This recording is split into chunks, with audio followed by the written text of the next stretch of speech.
Tapi apa sih yang bikin cinta sama sepak bola? Karena biasanya perempuan itu kan ya bidang yang feminim, tapi ini kan bisa dibilang bidang yang maskulin gitu kan, butuh fisik. Iya. Papua itu latihan DKI 2 tahun, sedangkan aku dimainin 20 menit aku udah cedera dislok.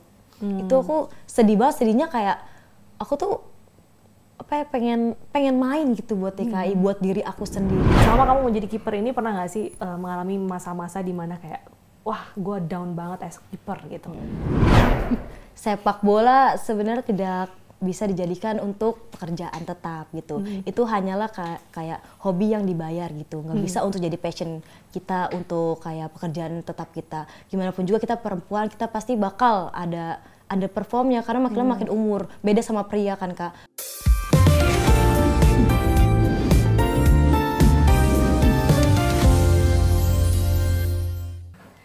Hello ladies, welcome back to Perspective bareng gue Bernadetta Ginting. Dan hari ini karena masih dalam euforia timnas Indonesia berlaga di kualifikasi Piala Dunia, kita akan ngomongin soal bola. Tapi jangan berharap kita akan mendatangkan Tom Haye ataupun Justin Hubner karena mereka lagi sibuk. Kita ambil dari sudut perempuannya. Sudah hadir di studio Perspective Atin Rizky. Ini penggemar bola semua, jadi ketika kita bilang tadi narasumbernya Atin, oh ya kemarin gue nonton juga di podcast sebelah katanya. Jadi 2 hari berturut ke daerah News Tower ya? Iya, kemarin kebetulan emang diundang juga membahas sepak bola kan. Tapi secara basic sebenarnya timnas wanita dan timnas pria yang biasa kita tonton itu ada perbedaan yang signifikan nggak sih? Atau sebenarnya sama aja dari regulasi, dari cara main kayak gitu? Sebenarnya sama aja Kak, karena kan itu sama-sama sepak bola kan, dimainin 11 pemain, terus kayak fisik, teknik latihannya juga sama, nggak ada yang membedakan. Cuman yang membedakannya kalau lelaki nggak datang bulan, perempuan datang bulan, bedanya itu doang paling kan. Betul. Selebihnya mah sama semua, dari teknis, taktik, semua fisik itu juga sama kayak lelaki. Tapi kalau lagi main bola, fisik lagi datang bulan, kita langsung ini ya masuk ke daging ya. Itu juga repot gak sih? Kadang kan orang kalau sakit perut perempuan tuh kan males gerak, pusing, lemas. Itu pernah gak sih dari masih tanding tiba-tiba lagi datang bulan? Kalau pengalaman aku selama aku kayak tanding atau latihan lagi datang bulan itu, untungnya aku bisa nge-handle diri aku gitu. Gimana caranya kayak misalkan aku minta latihannya mungkin gak terlalu diporsir, tapi aku tetap ikut latihan. Gak yang bener-bener kayak rest gitu. Karena kan mungkin aku juga tahulah akan kemampuan diri aku ketika aku benar-benar udah sakit banget gak bisa nahan, aku baru bilang. Tapi selama ini alhamdulillah nggak ada halangan sih. Maksudnya dari pas aku lagi datang bulan. Gak ada surat ini ya, surat izin menstruasi. Nggak ada. Cuti gak bisa ya? Aku tetap ikut latihan fisik sama teman-teman gitu. Oke. Nah, Atin, ngobrolin soal sepak bola gitu kan di timnas wanita ini, kamu kan awalnya atlet voli. Terus pernah juga main di futsal. Futsal, atletik. Oh, atletik juga? Iya, aku sempat atletik itu 2 tahun. Jadi ceritanya gini Kak, sebelum aku terjun ke sepak bola. Jadi tuh aku pertama itu emang selama 15 tahun itu aku atlet voli. 15 tahun atlet voli? Iya. Berarti karena dari ayah sama umur? Sekitar umur 6 tahun aku udah 5-6 tahun udah dibawa ke lapangan gitu. Kamu 6 tahun ngapain? Nah, ini 6 tahun udah jadi atlet terus? Ya, karena kan papa itu kan pelatih voli dan mama juga itu pelatih voli gitu. Jadi keluarga atlet lah bisa dibilang gitu. Jadi dari usia mungkin 5 sampai 16 tahun lah aku terjun di dunia voli gitu. Setelah itu karena aku stay di Jakarta kan dari SMP, terus aku dapat beasiswa lah ke Tangerang. Sekolah di sana. Kurang lebih 3-4 tahun itu aku masuk karena voli. Nah setelah itu aku ketemulah SSB BEM IFA namanya.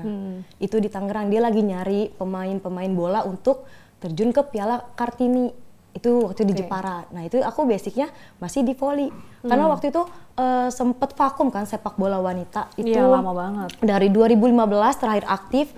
Terus di nonaktifan itu sekitar 2-3 tahun lagi. Terus ada lagi untuk ke Asian Games itu 2018 Jakarta Palembang. Nah itu pertama kali sepak bola wanita ada lagi dan itu ada timnasnya gitu. Nah setelah itu aku seleksi lah di Putri BEM IFA itu. Sekitar ada 60 orang lah itu kan, lumayan banyak kan. Setelah 60 pemain, pokoknya keluar masuk pemain, akhirnya fix lah 23 pemain untuk dibawa ke Piala Kartini di Jepara gitu. Dan alhamdulillahnya aku termasuk yang masuk. Tapi di situ aku masih jadi pemain, bukan kiper. Oh, bukan kiper ya. masih jadi pemain lah. Basicnya karena aku punya basic atletik, volley gitu, aku ngambil posisi di winger kanan sama di back gitu. Posisi belakang lah. Jadi taunya aku cuma tahu lari, sprint gitu. Nggak tahu offset gitu. Pasti aku benar-benar nol banget lah bola gitu. Terus tiba-tiba kok aku masuk kayak gitu. Aku juga nggak nyangka juga, mungkin karena aku punya kecepatan karena kan aku dari atletik juga kan Kak itu. Atletiknya apa waktu itu cabornya? Aku waktu itu sabta lomba, tapi aku lebih dominan ke 100-200. Sprinter maksudnya. Lari ya. Iya, lari doang. Tapi itu kalau aku lihat itu tadi futsal, lari, terus bola. Iya. Sebenarnya ya nyambung sih sama ada bola dan kecepatan. Benar. Jadi pemain bola kan juga lari gitu kan. Tapi ketika kamu pindah-pindah cabur ini sebenarnya apa yang kamu cari? Passion kah atau memang melihat sebuah opportunity? Iya. Sebenarnya karena aku mencoba beberapa cabur, aku kayak mikir apa ya cabur yang cocok yang aku harus tekunin satu. Karena menurut aku nggak bisa untuk jalanin tiga-tiganya nih. Harus ada yang aku fokusin gitu. Terus aku mikir kayak pas setelah event Piala Kartini itu, terus di situ peluangnya ada di timnas, terus aku mikir kayak gini, kayaknya aku harus lepasin kayak atletik beberapa, kayaknya aku coba deh mau fokus satu gitu. Karena dari diri aku juga ngomong kayaknya aku gak bisa untuk tekunin tiga-tiganya karena gak bakal ada yang jadi gitu. Betul kan, ya jadi kan? Fokusnya kepecah. Jadi ini apalagi kalau misalkan ada turnamen yang bentrok gini. Akhirnya yaudah aku meninggalkan volley yang udah 15 tahun aku geluti gitu kan. Akhirnya aku pindahlah ke sepak bola gitu. Dan alhamdulillahnya ketika aku kan emang nggak ikut kan, aku nggak ambil tuh piala Kartini yang di Jepara. Karena itu bentrok sama aku volley porprov di adalah di Jogja gitu. Akhirnya aku melepaskan Jepara. Mungkin emang rezeki udah jalannya kali aku ke sepak bola. Aku dipanggil lagi untuk Piala Pertiwi. Nah ternyata itu untuk seleksi Asian Games. Itu aku nggak tahu untuk timnas 2018. Iya itu yang di Palembang. Itu aku kaget ternyata itu ada scouting timnas untuk mencari pemain-pemain yang untuk diseleksi di Asian Games. Ternyata setelah selesai bermain, alhamdulillahnya mungkin rezeki aku dipanggil untuk seleksi. Itu aku nggak tahu dan kaget kayak, beneran nih dipanggil? Aku nggak punya basic apa-apa loh gitu. Kayak passing aku nggak tahu, aku offset nggak tahu gitu. Kayak taunya ya udah lari aja gitu. Mungkin udah rezeki kayak mungkin nih jalannya kali dari sini, makanya aku fokus di situ di sepak bola gitu. Tapi kalau sepak bola pria itu kan ada klubnya, ada Liga 1, lalu juga kan ada trainingnya untuk sampai akhirnya dia bertanding secara nasional ataupun internasional. Kalau di sepak bola putri itu konsistensi latihannya itu gimana sih? Supaya nanti jangan maksudnya vakum lama terus tiba-tiba harus dipanggil kayak gitu kan. Shock gitu. Ya mungkin kalau untungnya di aku itu kan aku ikut SSB gitu kan. Aku itu ada SSB Putri BEM IPA dan itu dia latihannya rutin lah kayak seminggu itu bisa 3 kali. Untungnya tuh aku masih bisa berlatih di sana. Cuman karena itu tahun 2017 dan sepak bola putri nggak booming kayak sekarang, mungkin beberapa temen itu emang susah untuk mencari wadah untuk berlatih gitu Kak. Dan aku juga mikir kayak, gimana ya gini, dia nggak ada wadah untuk berlatih, untuk mengeluarkan kemampuan yang dia punya gitu. Ya untungnya aku di situ aku punya SSB yang aku jalani itu sekarang. Jadi aku masih bisa mengasah untuk ketika aku kepanggil pelatnas, aku udah nggak kaget lagi karena aku udah latihan rutin di sana gitu. Berarti kompetisi sepak bola Indonesia yang perempuan ya, itu nggak banyak, sampai setahun tuh ada berapa kira-kira? Kalau mungkin ya emang nggak banyak. Kayak setiap tahun tapi kita ada namanya Piala Pertiwi. Emang itu diselenggarakan setiap setahun sekali gitu. Itu klubnya daerah ya berarti? Atau klub dari daerah dan itu sebenarnya bisa rotasi gitu Kak, bisa muter. Misalnya aku hari ini main di Jakarta, misalkan aku ditawarin main di mana gitu, dia bisa mobile gitu. Ini seru sih itu. Tapi tetap PR-nya selain tadi kompetisi yang nggak terlalu banyak, secara fasilitas untuk sepak bola perempuan tuh gimana? Apa tempat latihannya sedikit atau kurang bagus kayak gitu? Mungkin karena di tahunan aku itu sekitar 2017 kan, dia baru keangkat-angkatnya. Udah mulai sih Kak, udah mulai banyak SSB, wadah-wadah untuk bermain. Ditambah lagi, apalagi sekarang kan, udah sangat dilihat banget Kak.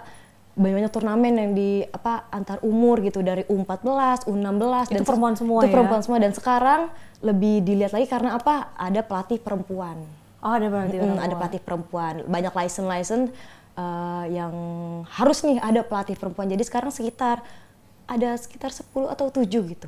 Oke, jadi secara apa ya, fasilitas komponen itu sebenarnya udah memadai. Iya, untuk tapi sekarang. tadi mungkin dari awareness masyarakat gitu. Iya. Tapi apa sih yang bikin cinta sama sepak bola? Karena biasanya perempuan itu kan ya bidang yang feminim. Iya. Tapi ini kan bisa dibilang bidang yang maskulin gitu kan, butuh kontak fisik. fisik, Iya, latihannya juga capek. Iya, gitu kan. panas-panasan gitu kan. Panas-panasan, Iya. terus nggak bisa pakai bulu mata gitu Waduh, kan. jangan dong, itu repot. Gimana? Kalau aku ngelihat sepak bola itu kayak termasuk yang dunia yang baru banget kan gitu Kak. Awalnya juga kayak mama kayak nggak ngizinin gitu kan, kayak ngapain sih deh sepak bola gitu. Rentan, apalagi aku dulu pernah cedera Kak. Cedera Aku tuh apa? pernah ini dislok bahu sama patah pergelangan tangan. Itu waktu jadi Kiper, udah jadi kiper. Ini aku kena di PON Papua. Aku jadi ngambil bola bawah kan karena aku kiper, aku ditabrak sama striker lawan. Oke. Jadi aku gebrak, pas aku mau bangun ini udah copot. Itu aku baru 20 menit main. Dan itu menyelang 2-3 minggu mau pemanggilan timnas untuk SEA Games. Karena menurut aku recovery bahu itu kan gak bisa sebentar ya. Terus aku mikir, aduh masa sih nggak, ini SEA Games loh gitu. Tapi selama itu aku kayak memastikan diri aku bisa untuk bangkit. Ya udah akhirnya aku bisa recovery dan akhirnya sembuh untuk sekarang tanpa operasi. Ini disuruh operasi, tapi aku nggak operasi. Tapi waktu dislokasi itu Iya. tetap main, tangan juga cedera pergelangan tangan? Ya, jadi ini aku kena 2021, kalau tangan aku kena 2022. Oh, oke. Memang karena membutuhkan fisik tadi ya. Iya, Terus karena apa itu. yang bikin kayak balik lagi ke bola gitu? Karena mungkin aku udah tahu resikonya ya kan, karena itu sepak bola itu kan emang kontak fisiknya betul-betul banget gitu kan. Terus aku ngerasa kayak ya udah, ini udah resiko, mau kayak gimana, ini kan pilihan lo gitu kan. Ya kalau lo cinta sama sesuatu, kayaknya lo nggak bakal ngeliat itu deh. Jadi aku ngerasa kayak udah, aku cinta sepak bola dan aku ngerasa kayak nggak, aku bisa untuk nanganin ini, aku yakin aku sembuh dan aku akan bisa untuk bangkit lagi dan bermain untuk negara dan diri aku sendiri. Iya, Gitu. mantap. Tapi selain skill tuh kan di lapangan kan skill tuh bisa dipelajari Ya, gitu, betul. teknik dan segala macam. Kontrol emosi. Nah, gitu. iya. Kalau lagi main mungkin kamu sebagai kiper lagi nunggu temannya main, aduh gregetan Iya, gitu iya. kan. Itu gimana kamu kontrol itu? Ya, apalagi perempuan ya Kak, kan lebih Iya. mudian gitu kan, lebih susah dikasih tahu. Kalau lelaki ya keras ya udah, itu kayak gue ngasih tahu lu, tapi kalau perempuan dibentak sedikit aja ngerasa itu kayak ih gila, sakit hati banget gitu. Karena aku pernah lah mengalami Itu dan terjadi sering? Iya, tapi aku bisa sih nge-handle itu. Mungkin karena emang pelatihnya sebenarnya bukan marah tapi lebih ketegas. Mungkin karena beberapa pemain masih ada yang baru atau yang nggak ngerti antara marah sama tegas itu kayak gimana. Mungkin ada yang baper jadi kesel gitu. Apalagi tadi mau Iya. lagi datang bulan tuh kan Ya perempuan iya, itu super mudian sensitif banget. ya. Iya, sensitif banget kan. Bentak dikit nangis gitu. Terus kalau aku nge-handle-nya kayak gitu, kayak aku butuh waktu sendiri dulu gitu sih Kak. Ketika emang kayak pernah lah aku pasti ngalamin yang namanya underperform gitu, yang main jelek entah enggak gimana. Aku ya udah minta waktu sendiri. Aku benar-benar kayak renungin. Ya udah, karena aku basic kiper yang teriak gitu kayak yang bawel gitu di lapangan. Yoi, Iya, maju gitu. geser gitu-gitu. Pokoknya bener-bener berisik banget lah kalau di Enggak. lapangan, sampai pemain tuh kayak udah tuh nggak apa-apa karena itu sesuatu untuk membangkitkan performa anak-anak juga, jadi lebih semangat gitu. Karena menurut aku, karena aku kiper ya Kak, jadi melihat di belakang, lihat semua permainan itu kayak bagaimana. Jadi ya aku harus lebih aware gitu daripada pemain yang lain gitu. Makanya pernah kayak nggak gitu. berantem ketika lagi tanding gitu Iya. kan, kayak kamu kesel tuh, wah ini larinya lama banget ya, ini gak karuan, terus kamu wah ya, terus malah jadi berantem gitu. Mungkin kalau di aku nggak pernah berantem, tapi rekan setim aku pernah. Itu gimana Iya. kamu menengahinya? Ya aku cuman kayak udah kontrol emosi, jangan ngebuat tim jadi runyam gitu loh Kak. Jadi kan kalau misalkan salah satu ada yang berantem gitu kan jadi merugikan buat tim juga kan. Jadi kayak selek-selekan. Makanya ketika lagi sebelum kita bertanding lah, pokoknya intinya kita omongin kayak maaf ya kalau misalkan ada salah-salah kata gitu. Itu pokoknya sebelum dan sesudah bermain, mau itu marah di lapangan saat bermain, pokoknya pas selesai udah kita briefing kayak udah saling maafkan, sama kayak maaf ya suara gue kayak agak keras ke lo gini. Ya udah akhirnya kayak ya udah aja gitu, gak yang sampai kayak lama-lama Unfollow. Sih iya langsung Blok unfollow, WA. kayak keluar dari grup itu kan kayak nggak banget gitu kan Iya, Kak. grup. Kayak iya apaan sih mudian banget, kita kan jadi kesel gitu Kak. Tapi Gitu pasti sih. hal-hal kayak gitu nggak bisa dihindari Iya namanya pasti, juga. pasti namanya perempuan kan. Namanya perempuan gitu kan, mungkin ya tadi lagi capek, lagi apa. Pasti, iya. Gitu. Tapi pertemanan, ini ngomongin soal timnas Iya. perempuan gitu. Pertemanan di luar area pertandingan tuh gimana biasanya? Sering hangout bareng, nyalon bareng Iya, pasti kalau kita di Platnas itu kan kita tesnya bareng gitu kan Kak. Terus kita udah kayak sibuk lah latihan pagi sore. Pasti kita ada kayak waktu free, misalkan di hari Minggu udah free bebas gitu, mau kemana, asalkan udah misalkan makan malam gabung lagi gitu, makan malam udah di hotel gitu. Iya, kita selalu hangout kok sama yang lain gitu. Ada ritual khusus iya, sebelum sekarang ada perlawanan? pemain naturalisasi kan, gimana pun juga karena kita bisa dibilang tuan rumah, jadi kita yang ngeitin dia kayak ayo sini gabung aja gitu. Ada ritual nggak mungkin sebelum tanding, ya namanya juga perempuan ya, Iya. pasti kan pengen cantik atau apa, mungkin spa bareng atau apa, kuku, Iya perawatan, gitu, ada mani nggak sih? pedi gitu. Mani ya. pedi ada nggak? Kalau aku tipe kalau orang yang nggak terlalu suka kesalahan atau gimana gitu ya Kak, paling ya udah menghindari bete atau jenuh selama latihan, aku paling kayak nonton bioskop, Oke, iya, nge-mall paling ya. keliling-keliling, iya makan karena aku lebih suka makan gitu daripada kesal dia gitu ya. gitu. Mama lagi iya gitu. Nggak kencang, nggak boleh fokus dulu. Oh nggak boleh pacaran? Sebenarnya boleh, cuman itu kan tergantung balik lagi ke masing-masing ya. Kalau aku untuk saat ini belum mau pacaran dulu gitu, karena Aku pikir fokus kayak artis dulu. Korea gitu, karena lagi di training nggak boleh pacaran. Nggak gitu. boleh, nanti sayangnya marah, fansnya marah. Fansnya marah.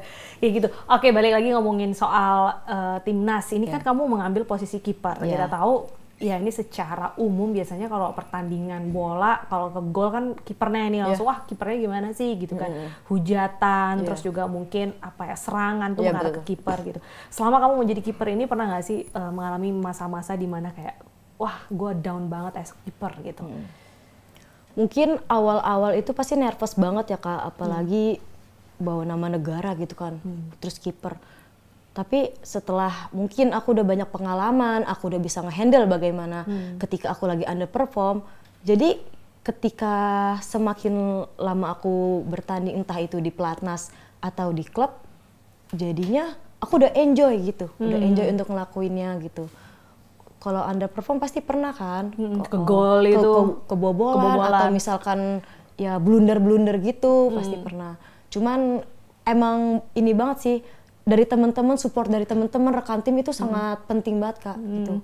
Aku ngerasa kayak ketika aku misalkan emang lah oke, aku salah gitu misalkan blunder dari kiper, tapi kan ini kan olahraga tim, siapa juga yang mau blunder gitu loh Kak. Tapi untungnya teman-teman kayak ngasih support, ayo nggak apa-apa, ayo lagi gitu, nggak apa-apa, bukan kesalahan lu. Tapi pernah lah pasti ngerasa langsung kayak Dihujat netizen malah kayak wah di DM tiba-tiba gimana sih kipernya gitu. ya pasti pernah. Pernah Cuma ada, ya. makanya setiap pertandingan atau TC kan kita emang dibatasi banget sama sosmed.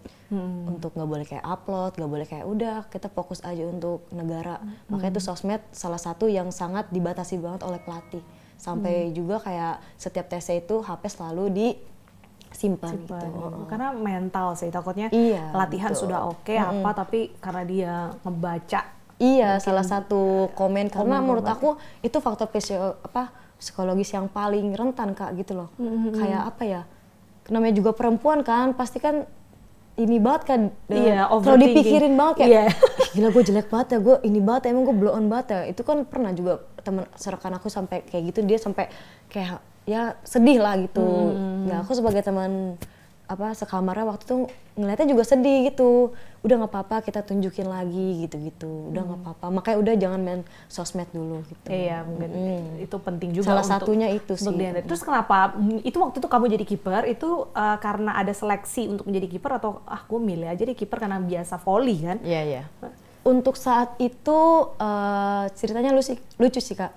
Jadi waktu itu emang aku kan kepanggil yang seleksi jadi pemain itu kan sekitar sebulanan. Itu emang aku udah nggak betah Kak, karena aku ngerasa kayak ih gue nggak bisa apa-apa di sini, gue nggak tahu basic apa-apa. Sedangkan yang waktu seleksi itu aku itu udah kayak ada timnas futsal kayak yang basicnya udah ada, terus yang kayak pokoknya senior lah. Itu aja tuh paling tua ada ya sekitar umur 32 dia masuk pelatnas. Oh jadi rata-rata pemain timnas bola putri itu basicnya juga atlet dari berbagai cabur? Iya, atlet futsal kebanyakan karena futsal. di tahun itu sepak bola kan belum ada banget Kak. Jadi ketika futsal lagi nggak ada event, ya udah dipanggil lah untuk ke sepak bola. Oke. Karena kan emang basicnya kan ya nggak terlalu jauh lah Kak untuk passing, kontrolnya mungkin dikontrol doang kan yang beda. Kalau passing dari segi tekniknya mah sama. Jadi ketika dia ke lapangan Sepak besar bola. ya cuman beda posisi lapangannya aja gitu, Oke. gerakannya mah sama. Setelah itu ya udah aku lagi iseng-iseng lah kayak tangkep bola. Pelatih kipernya ngeliat bagus juga basic kamu, kenapa nggak jadi kiper gitu. Dia ngomong kayak gitu. Setelah itu udahlah pencoretan kan, aku seneng banget tuh malah dicoret karena aku ngerasa kayak kok bener-bener kayak ngeliat dunia gitu. Karena kan kita tesnya waktu di Sawangan kan, notabene yang sekarang jadi Persija itu kan, Iya, home-nya. home-nya. Itu bener-bener kayak udah nggak ada dunia, taunya latihan itu jauh dari mana-mana. Terus ketika aku pulang aku dicoret tuh aku malah seneng kayak ya Allah bahagia banget gitu loh. Bebas aku gitu. Iya. Nah setelah itu seminggu aku pencoretan, ternyata SSB aku BEM IFA ini mau sparring lah sama Platnas, timnas. Ternyata nggak ada kiper. Yaudah tuh, Tin kamu jadi kiper aja. Terus yaudahlah aku coba-coba latihan gitu-gitu. Ya udah aku sparring, ternyata aku mainnya bagus di situ. Terus pelatih kipernya ngeliat lah, kamu mau nggak masuk timnas lagi tapi sekarang jadi kiper? Jadi kiper. Iya mungkin udah rezeki dari situ ya. Terus aku mikir juga pas di tahunan itu tuh kiper belum terlalu banyak Kak. Kiper itu yang mungkin real kiper ya yang bisa, karena kan kiper itu kan pakai seluruh badan gitu, ke kaki, tangan dipakai, jumping, fokus gitu kan ngeliatin loncat bola. kanan, loncat kiri, benar-benar harus basicnya gitu kan. Terus aku mikir kayak, oh iya, kayaknya emang ini peluang udah jalannya kali ya. Udahlah aku akhirnya fokus di kiper dari 2017 sampai sekarang gitu. Jadi kiper. Oke, kiper itu berarti dia tadi kan kamu menggunakan seluruh badan. Tapi sebenarnya kalau jadi kiper itu apa key-nya, kuncinya supaya nggak kebobolan gitu? Percaya diri sih. Pede gitu. Pede. Sama harus pede. ahli prediksi gak sih? Iya. Kayak ke kiri ya. Read the game-nya, Apa ya, ahli baca gerakan iya. gitu gak sih? Read the game-nya itu benar-benar harus ya mental sih. Percaya diri, mental, read the game. Itu, 3 itu. Tapi emang semua pemain itu mau skill bagus sebagus apapun, teknik sebagus apapun, tapi kalau mental bertanding yang nggak ada, nggak bakal. Susah Kak. Misalkan dia latihan bagus nih, tapi ketika dia uji coba, kita sering ada friendly match gitu kan. Terus ketika bermain sama negara luar, itu kelihatan tuh mentalnya. Karena kenapa aku bilang kayak pengalaman jam terbang itu emang harus penting banget untuk mengasah mental. Harus sering latihan Ya, kayak gitu. latihan. Uji coba. Dan menurut aku SSB untuk wanita yang sekarang itu skill tekniknya udah sama kayak cowok. Makanya kita kan sekarang juga sparringnya seringnya sama cowok. Dulu kan SSB cari yang wanita.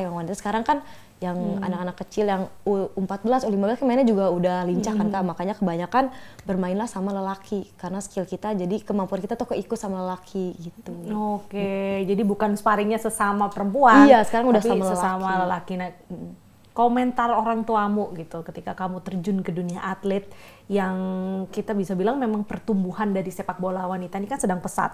Awareness juga sudah mulai terbentuk, tapi tadi masih ada banyak PR supaya sepak bola wanita ini bisa sustain. Dari orang tua kamu sendiri gimana? Ya pas aku bilang aku terjun ke sepak bola, mama cuma bilang ya udah nggak apa-apa, semua ada pilihan di kamu karena kamu yang ngelakuin, kamu tahu resikonya, kamu tahu pokoknya bakal gimana. Pokoknya intinya orang tua pasti bakal support, tapi ya itu pasti bakal ada awareness gitu kan. Ya kayak pas tahu itu kan aku lagi di Papua kan Kak, terus tahulah mama aku dislok bahu. Itu aku latihan 2 tahun, aku cuma main 20 menit. Sakitnya kayak apa kan? Perjalanan panjang, pengorbanannya itu langsung Iya. terbalik sekejap Kita tesnya gitu. itu untuk PON Papua itu latihan DKI 2 tahun, sedangkan aku dimainin 20 menit aku udah cedera dislok. Itu aku sedih banget, sedihnya kayak aku tuh pengen main gitu buat DKI, buat diri aku sendiri. Nah baru di situ mama kayak nangis kejer sampai udahlah deh nggak usah main bola lagi gini. Tapi aku meyakinkan ke mama gitu kayak nggak apa-apa mungkin.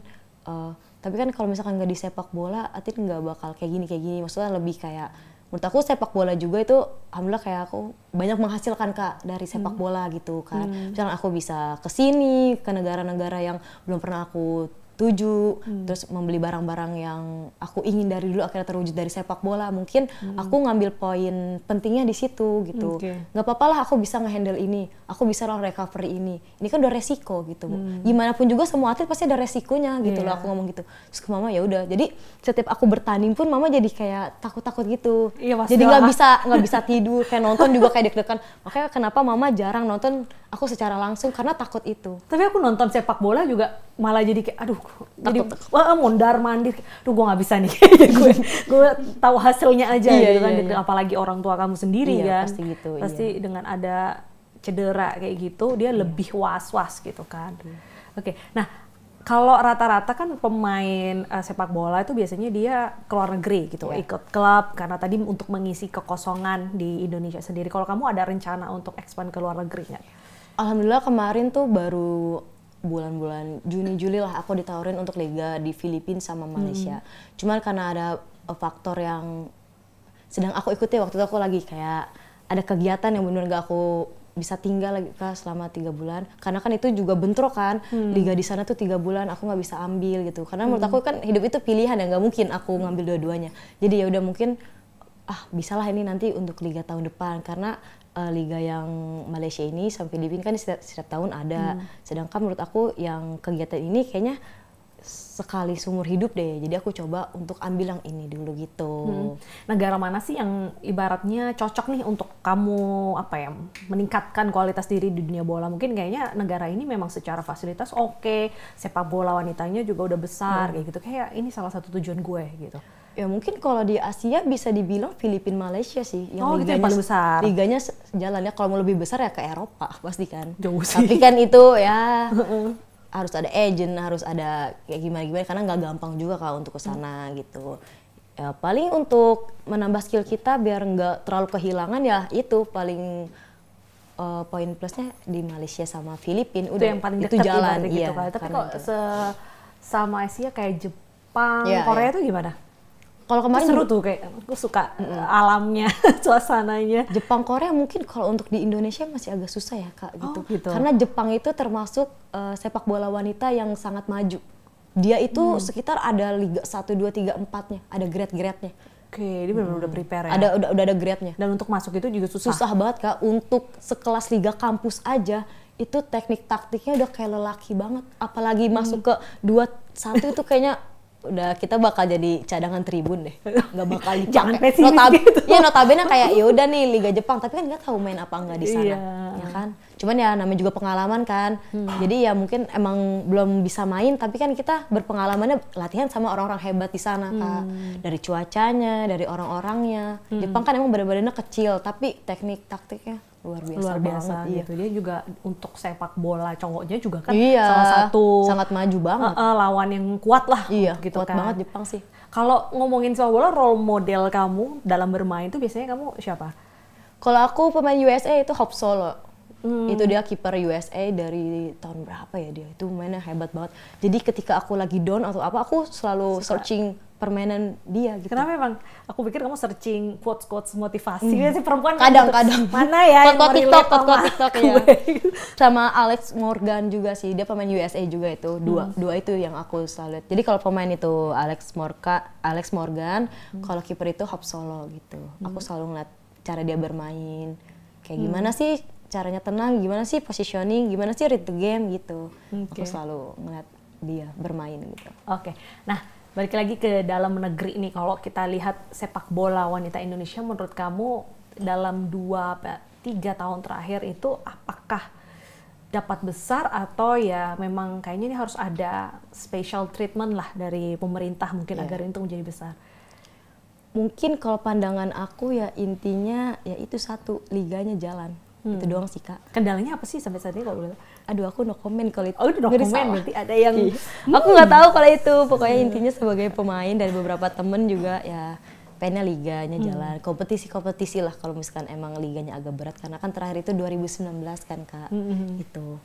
Jadi ya udah semoga aja liganya cepet jalan gitu. Karena teman-teman juga mengharapkan itu gitu sebenarnya. Tapi yang kamu rasakan gitu kan selama menjadi atlet, support lah ibaratnya mungkin dari negeri sendiri untuk kemajuan sepak bola perempuan itu gimana?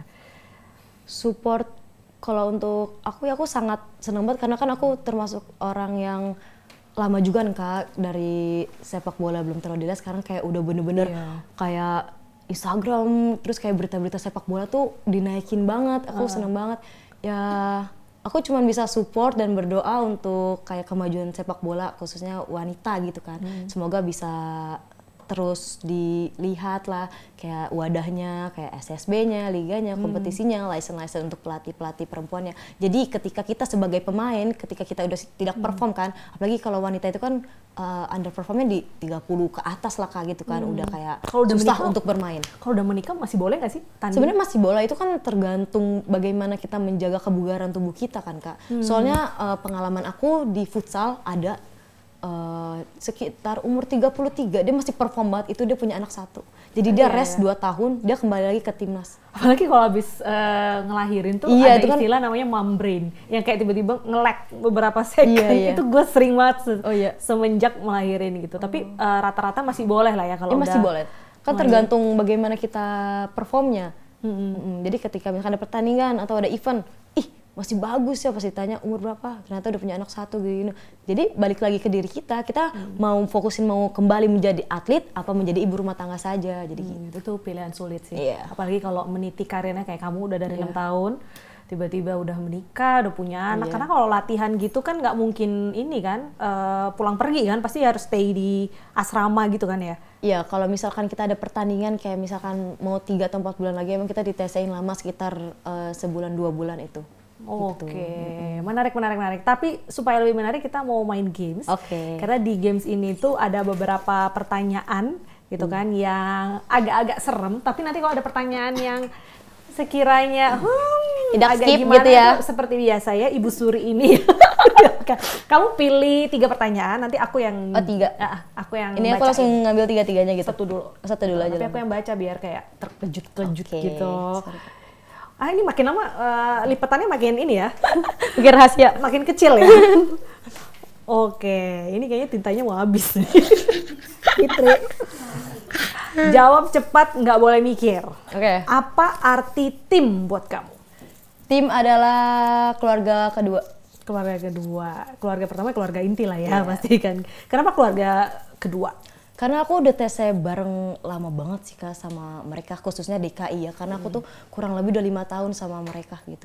Seakrab apa sih kamu sama tim yang sekarang? Mungkin nangis bareng atau apa? Itu mah udah jadi makanan sehari-hari Kak. Kayak misalkan kita kan sering ada tuh kayak briefing malam, kayak kita habis tanding, latihan atau kayak gimana. Kerasanya banget sih ketika kita dapat juara 2 di PON itu tuh benar-benar kerasa banget, kayak misalkan dia harus bisa lagi. Kamu wakilin Jakarta ya? Jakarta, iya, itu kerasa banget sih gitu. Karena benar-benar saling support gitu, karena kita kan juga kemana-mana bareng, latihan bareng gitu. Jadi kerasa banget ketika, aduh udah mau pisah nih gitu. Cewek-cewek tuh seru gak sih kayak geng 11 cewek-cewek kayak hey Bia gitu? Iya sih, rame-rame. Lebih rame iya, lebih kan? rame.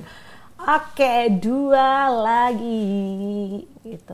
Sama aja pertanyaan. Tidak usah dipilih. Tenang, ini tidak ada pertanyaan cerdas cermat. Bahaya. Pilih mana? Panjang nih. Jadi kiper yang selalu jadi andalan di laga-laga besar atau jadi kiper cadangan yang siap tampil kapan saja dan kasih kejutan. Oh, jadi kamu lebih pilih sering tampil atau enggak gitu ya? Kayak pilihan jadi kayak kamu jadi kiper utama di tim kecil, di klub kecil, atau kamu jadi tim camat di tim besar gitu kayaknya. Itu kan Kak. Oke, pilih mana?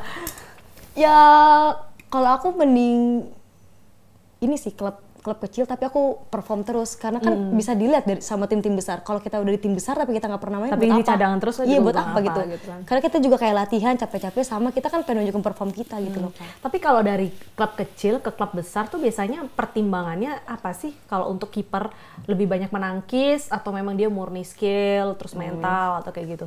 Kalau misalkan dari tim kecil ke tim besar, gitu. Syaratnya mah ya balik lagi ke diri sendiri kan. Itu kan performa kita nunjukin kayak gimana nih gitu. Nggak bisa karena ada ini enggak, karena kan ditunjukin itu semuanya dari skill kita dilihatnya. Ketika bertanding di event-event apa, makanya kenapa butuh event-event, butuh kayak kompetisi-kompetisi ya, karena kita bisa melihat, karena kita seleksi dari timnas juga pun dari situ, dari event-event itu. Mau kita tim kecil tapi kita bagus nih, kita paling menonjol, kan pasti bisa ditarik, itu anak siapa sih? Gitu. Karena pernah kejadian kayak misalkan dia di tim kecil gitu Kak, terus udah diajak lah agent untuk main ke Jepang. Nah itu salah satu jalannya untuk menjadi ke tim besar gitu. Oke, jadi lebih baik sering tampil dalam event kecil tapi berturut-turut, menang terus, terus banyak exposure, akhirnya nanti masuk ke timnas. Bentar, ini dulu. Satu lagi, kita Satu udah terlanjur janji 3. Seru ya. Oke. Ini pertanyaannya apa ya? Jangan membingungkan lagi.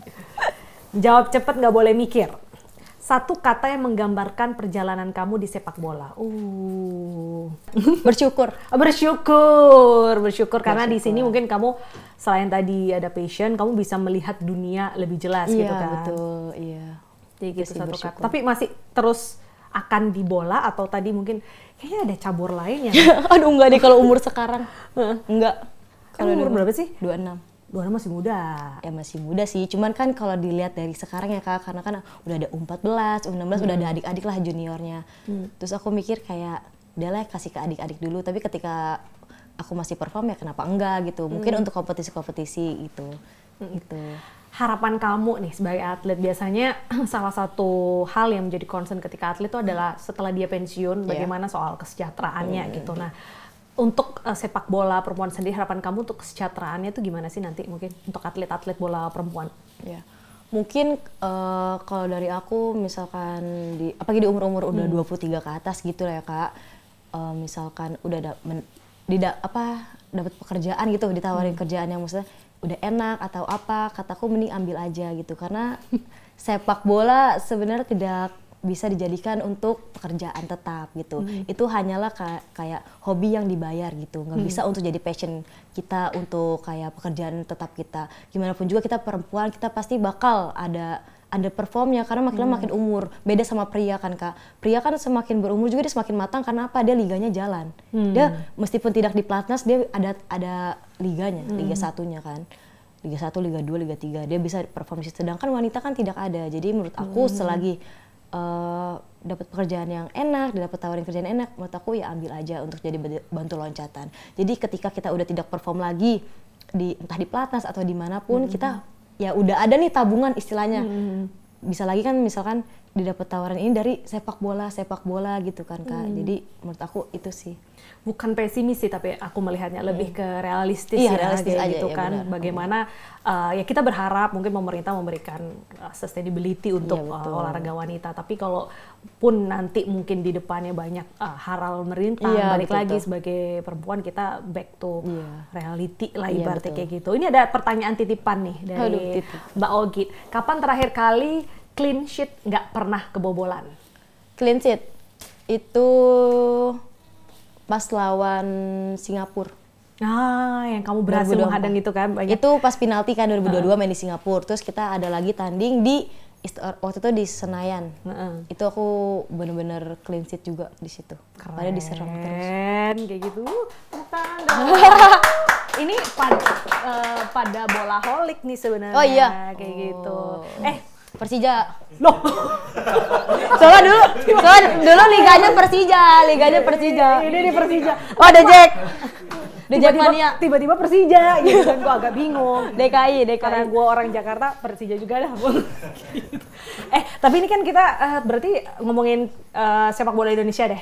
Kita tuh bakal tanding lagi kan Minggu ya, dini hari lawan Irak tuh. Menurut kamu gimana? Intinya fokus gitu kan, karena kalau misalkan emang kita fokus, kita yakin untuk ke Piala Dunia, ya kenapa enggak? Karena kan bola itu bundar kan, nggak ada yang tahu. Misalkan kayak nggak yakin, tapi kalau emang dari pemain, dari pelatihnya yakin dengan komposisi tim yang ada gitu kan, ya ditambah lagi pemainnya juga udah keren-keren banget sebenarnya kan, udah ya tergantung balik lagi ke merekanya, karena kan udah ini istilahnya udah darah titik penghabisan gitu, mau Piala Dunia apa enggak gitu. Balik ke Persija deh. Persija perempuan masih aktif nggak sih atau gimana? Jadi karena kita terakhir itu Persija 2019 kan Kak, terus setelah liganya kan udah nggak ada, jadi kita jatuhnya bukan kontrak perpanjang gitu. Jadi kalau misalkan udah ada liga, misalkan aku ditawarin Persija atau apa, aku ngambil Persija, ya udah itu dikontrak, misalkan kontraknya 2 tahun, ya udah aku selama 2 tahun itu di Persija. Tapi kan setelah 2019 itu kan udah enggak, jadi sekarang udah nggak ada klub apa-apa gitu. Berarti kamu sehari-hari ini sambil menunggu pertandingan selanjutnya, apa yang kamu lakukan? Paling aku kemarin kan baru tes lama juga kan di futsal 3 bulan. 3-4 bulan lah. Terus abis itu aku juga mau ada pertandingan lagi. Terus kadang-kadang aku juga ngelatih anak-anak kecil. Iya. Lucu banget sih ngelatih anak kecil. Cuman untuk kegiatan dekat ini aku ada pertandingan lagi sih. Oke, itu belum boleh di-spill tanding di mana? Belum sih. Boleh. Oke deh. Thank you Atin. Iya, terima kasih banyak semua. Terima kasih, semoga. Tapi keren juga sih kalau kita bisa melihat atlet-atlet perempuan kita terutama bola berlaga di event internasional gitu kan. Thank you so much sudah sharing di sini. Semoga semakin jaya dan tawaran-tawaran tadi ke luar negeri bisa ada yang datang. Ya, amin. Oke deh ladies, terima kasih sudah nonton Perspektif. Jangan lupa nonton Perspektif at Occasion Woman setiap Sabtu jam 6 sore. Bye bye. Bye.